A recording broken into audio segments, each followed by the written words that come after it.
Well, I think the Matsui home run is the big blow in the game for the reason that the game could have gone many different ways at that point. The Yankee bullpen was depleted today. A lot of the guys were not able to go. We find out later that Mariano wasn't even able to go. But at 8-4, unless they get that big hit, then I think that Joe Girardi just manages to get the outs. And, no fan wants to think that the Yankees were playing to lose the game, which they weren't. But you do have to lose battles to win wars. Yeah, I agree, Michael. And they had that look to this game, like it was going to be ugly, it was going to be long. Alfredo Aceves stepped up and really restored order, as you said, Michael. I tell you what, there's no mop-up duty in this Yankee bullpen. They are never out of the game. Every inning is important. You can't bury guys down there in that bullpen. Everybody's important. Everybody's role is important. Today, Alfredo Aceves, huge opportunity. Who said he's not stretched out? He went 4 innings today easily. Made it look real easy.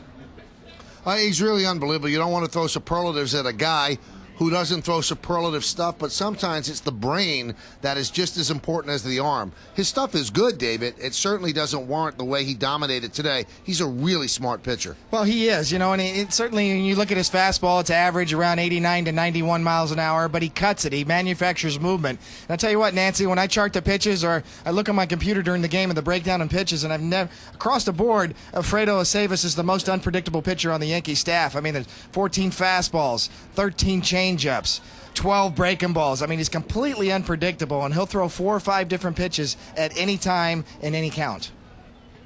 Yeah, when you can put 10 runs on the board and arguably your biggest, most important run producer is resting, that makes the rest easier to take. And as we mentioned, it's going to be very tough to take this guy out of the lineup, but they do have to follow the doctor's orders, and he thinks to keep him fresh, keep the hip fresh, he's got to rest once a week. This was his rest, and the Yankees get a win out of it and score 10 runs. Yeah, and it's also a mental rest, too, for A-Rod. He's been through so much off the field, so well documented. The hip surgery, obviously, the primary reason why he needs rest. But, you just can't put him in the DH role. He needs a full day off so he can relax his mind, get his legs back under him. It worked the first time. We saw that stretch. He came back after a couple of days off, and he looked like a different guy bouncing around. So obviously that's the formula they need to stick to. Good job by Girardi getting him out of there today, and lucky for the Yankees, in a 10-8 game, they didn't need A-Rod.